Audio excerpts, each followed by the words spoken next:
Hello, and welcome to this re-recording of a webinar on writing for publication, understanding the scholarly ecosystem. I'm Christina Quinn, the director of CSU Writes, and this is part of a Write to Publish course that's running spring of 2022. We have 6 information webinars and we have 6 working sessions. So if you're looking to build out an article for publication, this would be a great non-credit thing for you to jump into if you have time on Mondays at 3 to 3:50 in Mountain Standard Time.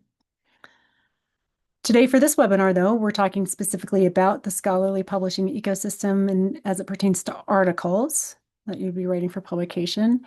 What are your writing reasons? So why would you want to write? And what are some of the common types of publication or what counts largely as articles and that type of writing? We'll talk a little bit about predatory journals, AI slop and retractions. We'll talk about some advice on how do you write for publication, including developing relationships with editors at presses in particular, using query letters, and then also thinking about how you can use that query letter as a submission letter. We'll look at some standard timelines and developing a writing plan and next steps. So broadly, scholarly publishing ecosystems includes any number of groups, stakeholders from publishers to retailers to the aggregators who would be like JSTOR or ProQuest, those databases that the libraries then purchase memberships with and give us access to the scholarship that we need that may not be open source or open access scholarship. And then, of course, institutions where libraries are housed and connected to readers. Now, this is from a publisher's perspective, but we're also interested not just in the dissemination and the consumption of research, but we're also interested in our place as producers of that research. And so as producers, we also are within this writer-reader state place, right? Readers are not just the consumers, but also then the writers of this highly specialized content that expands the knowledge of our fields and the understandings of what we work with, which is now, I think all of this is haunted by Gen AI. We could think about the ways that AI will impact publishers and how they can publish now. We'll talk a little bit more about that in a bit. And then thinking about libraries, the resources that we have, but also our institutions and how we have rules and regulations and guidelines that tell us how we should or should not, in many cases, be using AI for our research and scholarly work and publication.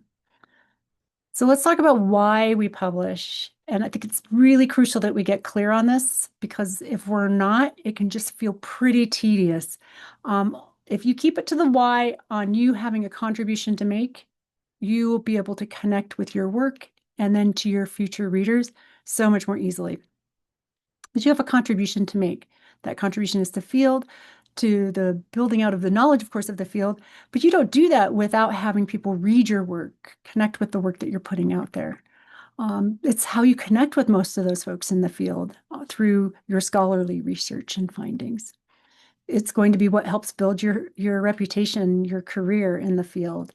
And for most folks, this is both a blessing and a curse, right? It's the place where you can carefully craft what it is that you've been thinking about and formally put it out there for your folks to colleagues to read and to understand the work that you're doing, but it also can put a lot of pressure on that, and it can also be the thing that gets counted or not counted, depending on what your tenure, promotion, or other kinds of advancements protocols are for what counts or doesn't count.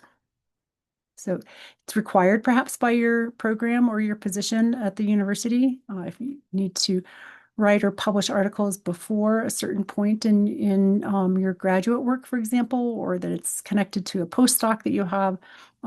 Definitely, if you're faculty, you are expected to have some sort of research agenda or scholarly output agenda. And then there's your personal reasons, other things that, maybe a legacy, maybe you're a long line of academics and so it's part of who you are and how you understand your place in the world. Why you publish, just keep that in mind, why you might want to be connecting with folks in an industry, a publication industry, right? Then what counts as publications, and particularly like as an article, those can be pretty broad. Books and monographs can include chapters and articles, edited book collections, journal articles themselves, of course, and we'll talk about the range of those in a moment. Book chapters, book reviews, conference proceedings, technical reports, scientific reports, blogs, or other things. All of those may count. Depends on what your criteria are for promotion. You'll want to check and see what literally counts within your field. Blogs, by the way, tend not to count, in part because they don't have the same rigorous editorial processes for peer review, other forms of online writing as well, websites or other kind of posts or pages.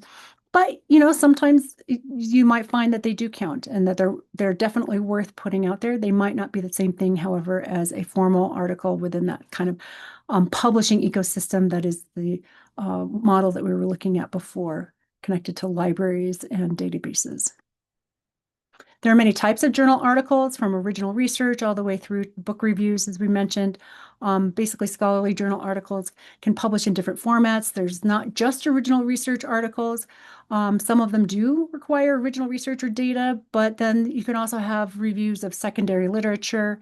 You can also have perspective and opinion pieces that after you've established yourself in a field or a specific area, you might be able to write to folks about your impressions on something or a judgment about something that is not necessarily data-based. What goes into the different types of articles? Well, full articles themselves contain a significant amount of data. They have details and developments and outcomes that we want readers to take away, again, building that knowledge base. But you can also publish letters and short communications that could be quick and easy communication of original advances and maybe not have too much data or detail. You could have review papers themselves, which might be built off of other people's original work and kind of lean towards making gestures of new areas of research based on what it is that you've learned through your review.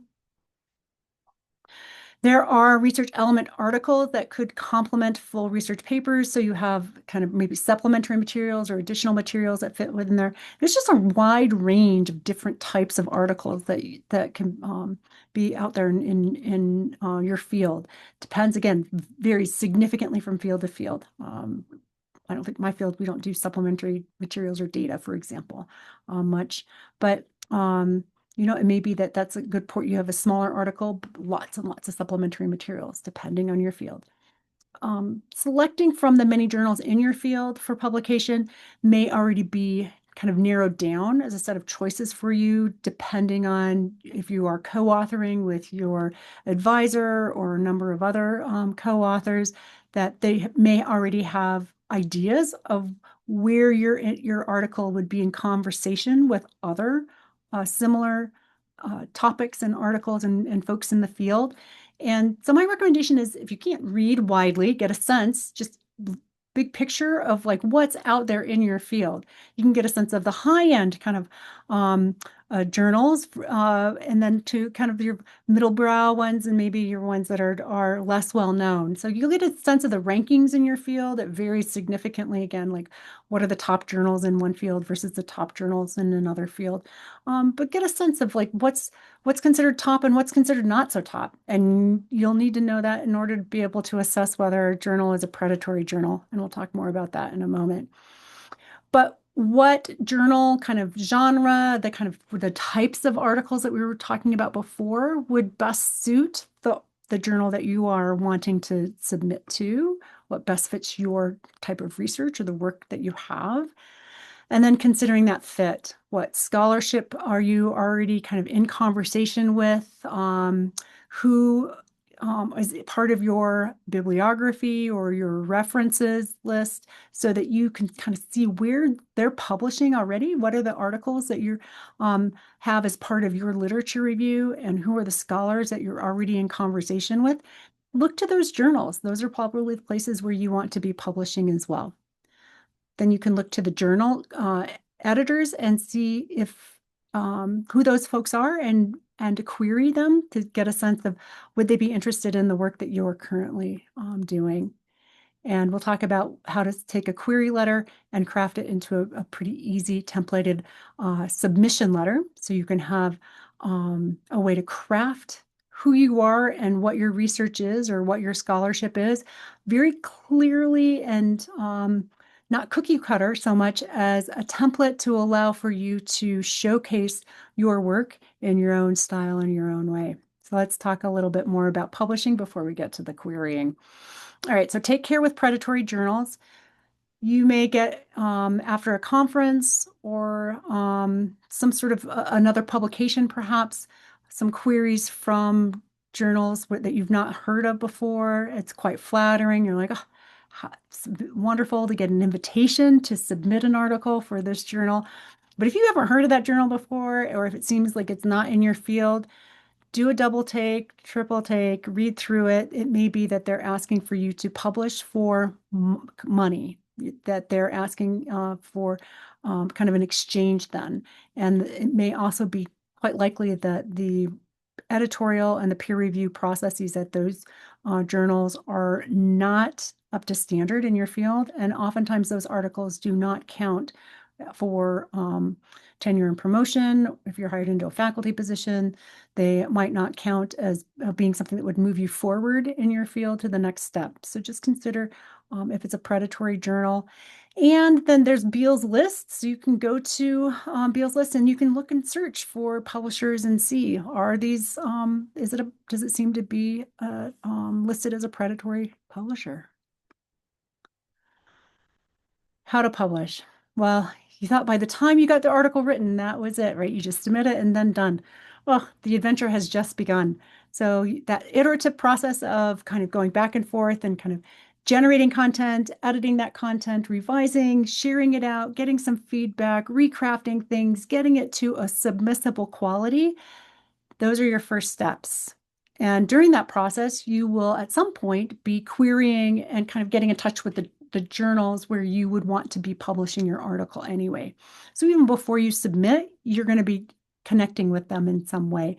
It's not just write and then submit.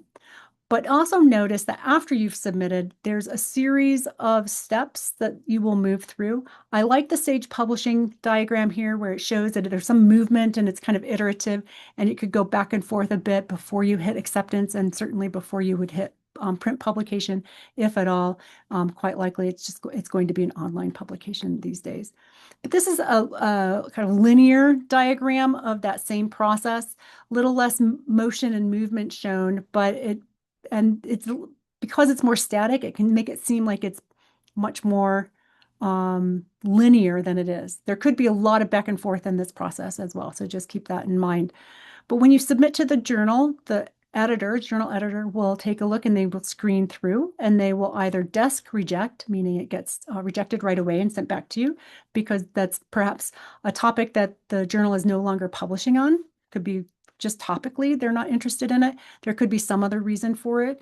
AI generated texts now are often, as we understand, getting caught at that editorial first kind of journal editor stage. And then if it looks like it's AI generated, it might be rejected for that reason.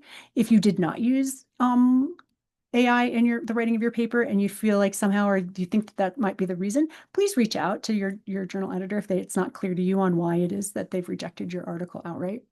But let's say it's made it past that first one and it's gone out then to peer review. And peer review in the field means that you have your article going to people who are experts or similar enough in your field to be able to give good guidance on whether a journal should accept something for publication or reject, right, or not publish it, or they could accept it given that there may be some changes or some things that need to be fixed within the article itself. So the reviewers give their feedback to the editor.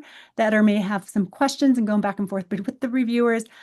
And then they will send out the decision. Once they've finalized that, they'll send out the decision on your article. And it could be that your article is then rejected. My hope is that they would give you the reviewer's comments so that you can then see why and understand why your article was then rejected. Maybe something that you could quickly fix and then submit elsewhere. Or even you might have an option at times to revise completely and then resubmit as a new submission to the same journal. Or it could be that it's accepted, perhaps no revisions, which would be unusual, but it's quite likely that you're going to be their recommendations are going to be made for revisions, and then you go through an editorial kind of review process once again with working mainly with the editor, the main editor. So establishing a relationship with the editor is really, really helpful, even in advance of having to do any kind of revisions process. I think it makes the process feel a little bit like this. I love the Masaru Hori's pipeline piece. Was a painting that he did in 2012. I can no longer find it online, but it just really those kind of pressure stages, as well as looking at like dead ends and places where you're like, oh, where is this going? It feels a little bit like that. This comes from Chris Anson from North Carolina State University, who ran a workshop that I did a few years ago for the Dartmouth Institute. And he shared out this as, I thought, also a really kind of good kind of pipeline kind of image of you get this initial idea, and then you've got all of these different stages and places where that writing will go. And then it may be that, you have review stages, of course, when you submit, again, that kind of revise, resubmit. But then you also have, if it's rejected, then where do you go? Maybe you go back to the beginning, back to earlier stages, or if it goes on then for submission and copy editing, it may move through in-house and optional galleys and page proofs and other things, finally getting to publication. And then after that, you will have the promotion of your work. Elsevier does a really good job. I think the large publishing house, Elsevier, they have a great set of resources for authors on what to expect during the process of publishing with them, but then also how can you promote your work, get other people to read it after it's been published. So much information on the publishers' websites. Go there first and foremost. Make your list again of all of the journals that you would want to be submitting to, and then make a list of their guidelines. You may find that all of them have very similar guidelines, and you're like, oh, I can comply with all of these. I know this formatting. I know, the various things that all of them are going to be expecting of you. You may also find that there could be 2 or 3 different types of formatting that are required in your field. So for me, it would be MLA, Chicago Manual Style, or APA. So those can vary from journal to journal. So just make sure that you're clear on what the submission guidelines are and that you're able to follow those for the journal. I'm going to take a look at some of the guidelines for and editorial policies just for science real quickly, because it gives us a kind of good kind of top tier, but kind of solid view of what a lot of the journals will give advice for. They can give you advice on authorship and how author credit should be decided and then confirmed when you submit. They'll ask you about conflict of interest for the project itself, for perhaps funding, other questions. They'll make sure that and confirm that it's original research, that it's yours. They'll look at your images and your text integrity, any prior publications or presentations perhaps for the research. Not all journals will do this or ask you about that.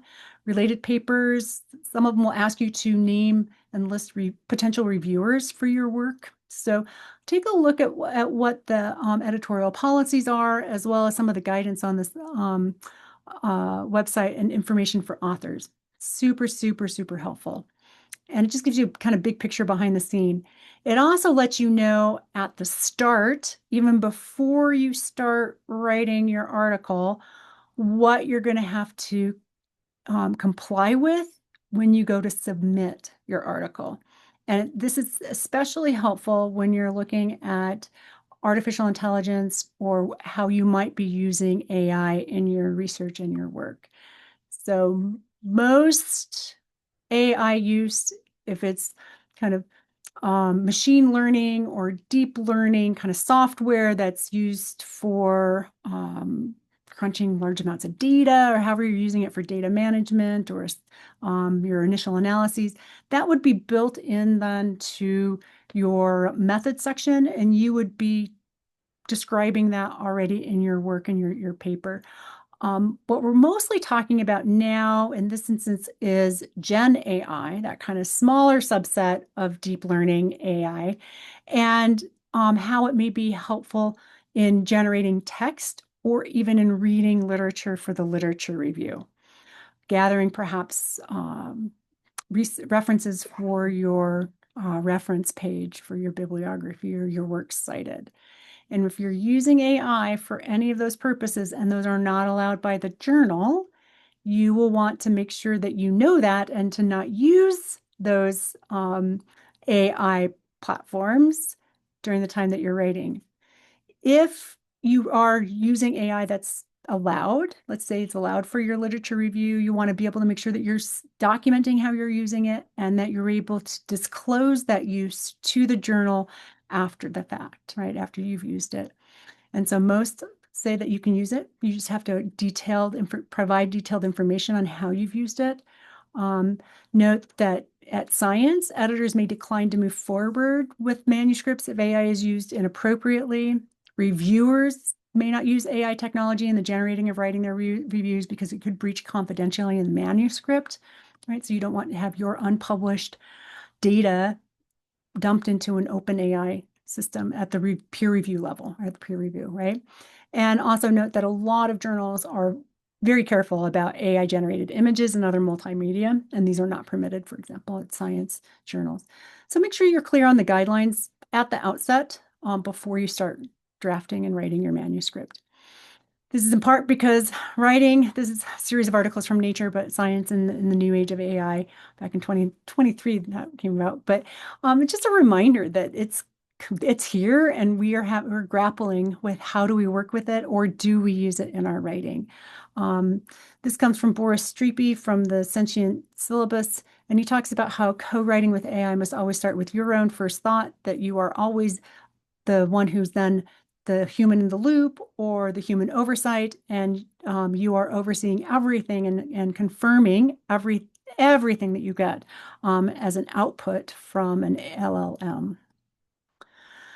We right now are living also in an era of AI slop, which means it's increasingly likely that you will be pulling in, if you're using an LLM for your literature reviews, for example, you will be pulling in articles that may either be fake articles, right, manufactured, or they actually might just be slop articles so that they do exist out there in the world, but that they have been AI generated.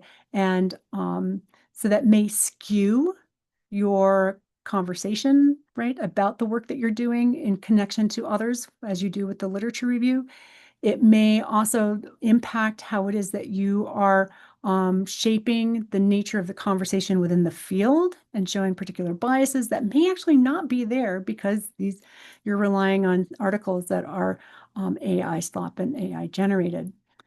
So this comes from Nature from a couple, I think last year, actually, 2024, almost 2 years ago. But they were taking a look at Science's fake paper problem. This fake paper problem, I think, is in all fields now. And but they noticed is that based on the scientific disciplines and paper mill articles, again, predatory journals, looking at where it is that some of those fake papers might be most likely located, and then the percentage of articles that may be. And that's pretty significant. If you look at like 3% of perhaps medicine and biology papers, that means that if you're pulling in 100 articles for a literature review, 3%, three of those are going to be fake, which means that as readers, we have to be much more attuned to the work that we're drawing on in order to craft what we're doing in relation to the work that's already been done and is out there. Be judicious. I want to include this diagram from Chen et al. On their research integrity in the era of artificial intelligence. And this visual map is really helpful for us to be able to see where they're placing, initially at least, AI in the research lifecycle and where it may penetrate. Project design, data collection, processing analyses, references generation, right? And then publication. Notice that they weren't talking about publication at that point, but I think at this point we can. I know that Nature's running a they're beta testing their own in-house AI for being able to support authors and reviewers. So I think that we're going to have AI built into the publication process as well. So just expect that down the road. But let's talk about human relationships and querying journal editors before you submit. Ultimately, you have a goal with your letter to introduce your amazing self and your amazing research so that another person, not an AI bot, hopefully, will be learning about a little bit about who you are and what you do, and to get a sense of like, oh, what's out there and what new work is being done at Colorado State University. Your purpose for querying, just include that in the letter. Your goal is to figure out if is this a good fit and to establish a relationship with the editors. They're experts in your field. These may be people that you have met at a conference. These may be people that you have an existing relationship with, or if not, they're a great opportunity for you to develop an existing relationship. So your query letter should include a description of the proposal, what makes it unique, why you think it's a good fit for the journal. And then it should also allow for you to ask some strategic questions on where they think that your article would be a good fit for that journal. Maybe there's a special issue coming up. They're looking for topics or related to, your research. So just kind of getting a sense of like what they're interested in as well. This is a sample query letter. Again, it's a template, but I find it just super helpful. You can be in some of the harder sciences or in engineering. You can be in the kind of softer sciences, and then you can also be in like the arts and humanities. And I think that if you're aiming for an academic journal, this kind of query can be easily reshaped to fit the language of your field.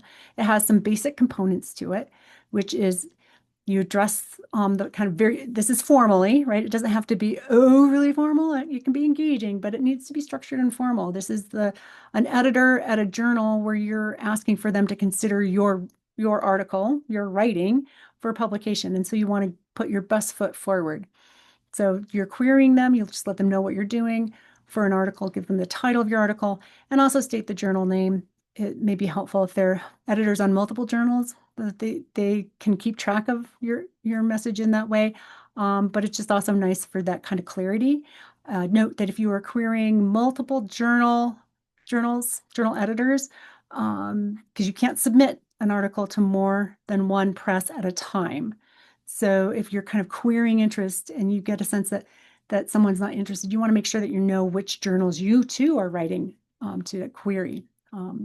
So in this paper, this is what we show. It's significant because of this, and it meets this and something from the journal's scope or aims that helps them understand why readers of that journal would be interested in your topic. If it's not already apparent by the title or by what you've said, that what you show and what's significant, make the connection clear to why it is that readers of the journal would be interested in it. The novelty of the work, what's being addressed, contextualize it a little bit. And then just let them know that you appreciate their time and attention, that you look forward to hearing from them, and then sign out. So it's a great way that's for you to be able to kind of put in logical places information that a journal editor would be looking for. It lays it all out, but also it gives within that structure enough for your own voice to show through. All right. So the query letter takeaways. My recommendation is avoid sending a single line or a paragraph query. This is the time to show them that you really do know and understand the kind of nature of academic publishing.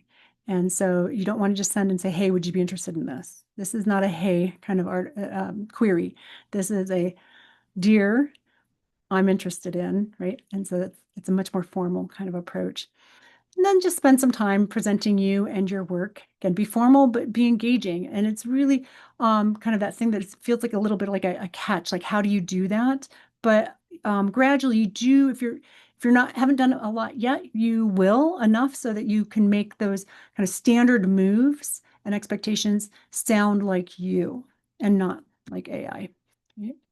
When you submit, an article for publication, note that a cover letter will accompany it, most journals. If they don't have it templated already for you that you would plug in the information, you will craft your own letter. And if you do, then you can bring forward the very same kind of query letter structure, but build it into a cover letter that lets them know what your submission is so that it's clearly aligned with the journal's scope and aims, that you can reference any kind of prior query and correspondence before that, when we spoke in May, or when I saw you at this conference, or in our prior exchange about in my query to the journal in May, right, last year, whatever.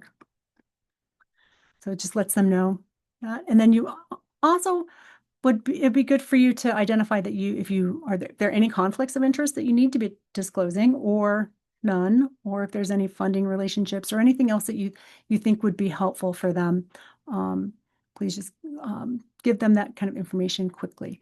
Don't belabor it, just quick and so that they can skim through it and see what your manuscript is going to be giving them.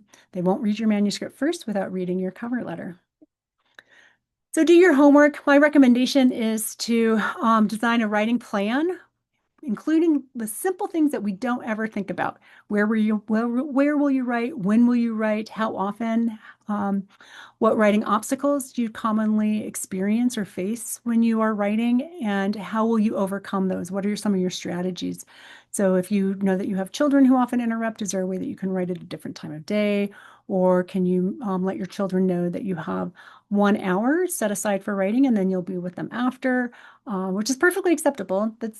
But maybe you can find a child care center, the things that you can do to address some of the obstacles to writing that you might commonly face. If you have resistances or barriers to writing, finding ways to maybe find a new location that could help you kind of think about your writing in a new way and overcome some internal resistances if you are finding sitting in the same spot isn't working for you. What strategies will you employ for those obstacles? How will you schedule and log your writing time? We'll take a look at Wendy Belcher's piece in a moment. And then how will you build in some accountability? And these last ones are rooted in what we know about academic writing productivity, that you need to schedule and log, kind of keep track of where you are, and then having somebody ask you questions or just so that you have someone to talk to about your writing is really helpful. Some practical advice then for writing for publication is just a reminder on some of these. A couple of them won't be new, but for the most part, follow those publishers' guidelines, know your publishing outlets, reach out to journal editors and introduce yourself, query them, meet deadlines that they set or you set, know to whom you're writing. It makes it so much easier for you to be able to write to them. How's that? Deliver what you promise. If you say that you're going to be writing an article on X, don't write it on Y. Well, prize clarity and concision in your writing, because with those templates, you can see, right, with both the query letter and the submission letter, very clear, concise, give them what they need to know. Make sure that they understand the novel contribution or the reason why they should be publishing your work. And that if you have any research findings, not all are findings field, some of you might be doing scholarly analysis or other kinds of original writing in your field, but just make sure that it's significant and it's well presented. Oftentimes, and we'll talk about the reasons why articles might not be selected for publication, and it actually may be that something's not presented well enough for them to understand why it should be published. And ultimately, in the end, write what you want to read. If you enjoy reading your manuscript, so too will other people, right? But the reasons why articles don't get published, and this is a bit dated, but it's not any different, I think, today than it has been in the past. Research article seems to be inconsequential. It doesn't seem to add much to the field. And if that's the case, is that true? At which point, maybe you might not want to consider publishing on that particular topic. But if you do know that it's significant, if you do know that it's consequential to your field, then it's quite likely that it's just the way that it's been shaped, described, framed. And so it's a rhetorical problem, not necessarily a reality of weak data or weak ideas. Maybe that there's a lack of integration and a lack of clarity of how your ideas should be connected, and a use of theory so that folks can understand who you're in conversation with in the field. Poor use of evidence. This is pretty common, but and would be significant, right? But again, if you have if you know you have good data, then it could be just that you need to go back and reshape how you're explaining your data. Then structure and grammar, those are less likely to cause problems, and you're more likely to get, this is great information. We really appreciate the piece. It contributes to the value of the field.